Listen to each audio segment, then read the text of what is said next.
Right, this is Z20 Corsa C, removing the aircon pump. It is quite a bit of weight in that actually, along with the carrier and the tension for it. A lot of people say you can't do it without an underdrive pulley, but there is a way to do it. I've just done it. There's 3 bolts on each, clears up a lot of room as well. So I believe, if you can see in there, try and get it right in there. That bolt there that you can see going through to the alternator, that is the bolt that you elongate the hole on and use that as a tensioner, I believe. I'm yet to do that, but that's what I've got to do next. And the way I've made this belt fit, it doesn't look like it fits at the minute. Still touching the banjo bolt for the oil filter. I pull it tight, which is quite difficult to do on my own.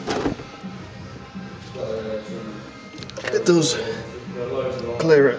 I mean, it's just enough room. Once it's tight, it won't hit it. Take your oil filter off. There's a funny nut on there. It's a Vauxhall special tool, I believe. I just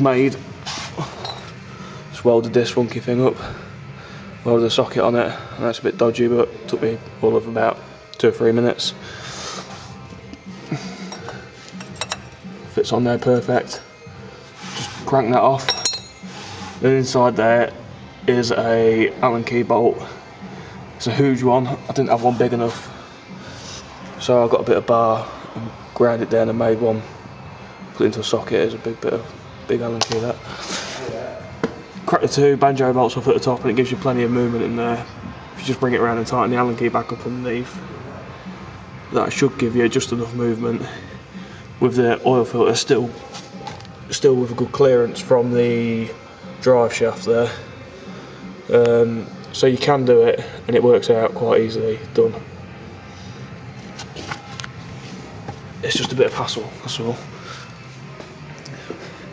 But I mean, for the weight saving, I mean, people say, oh yeah, this freewheeling takes up horsepower. I mean, it literally, you can spin that by hand.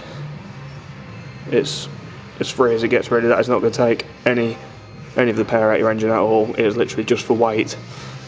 What happens is when you press your aircon button inside your car, clicks a relay, puts a current through there, and it engages a magnet, which your belt's spinning that, engages a magnet against this magnetic clutch, and it then spins that as well. Which, even though I know it's not disconnected, it's got no pressure in it, but it's still fairly easy to spin by hand. So it doesn't really use that much horsepower as people say and make it out anything. I'm just taking this off because it's just track car and it's making it lighter. It does weigh quite a bit, and together they do weigh, probably I'd say about 5 kilo. I'm not really sure, I ain't got no scales, but just looking for other things really to take off the front end, because the back end's so light. If you start braking around the corner, it makes the back end a lot lighter, obviously because of the fairly sized brakes on the front, and your back end tends to kick out if you are braking around the corner quite heavy, which if you get in a sticky situation you can end up doing. I don't know what else there is to say about it really. Oh yeah, I ordered a 900mm, well it's 903mm actually, that's the closest they had, 5 rib belt. I'm yet to see if it fits, and that was, I think it's £7, and you'll be able to get one a lot cheaper than that. It's just, I rang up and I thought £7, I'll buy it. It's coming tomorrow. I'm not sure what vehicle it's off though, but it's just an auxiliary belt.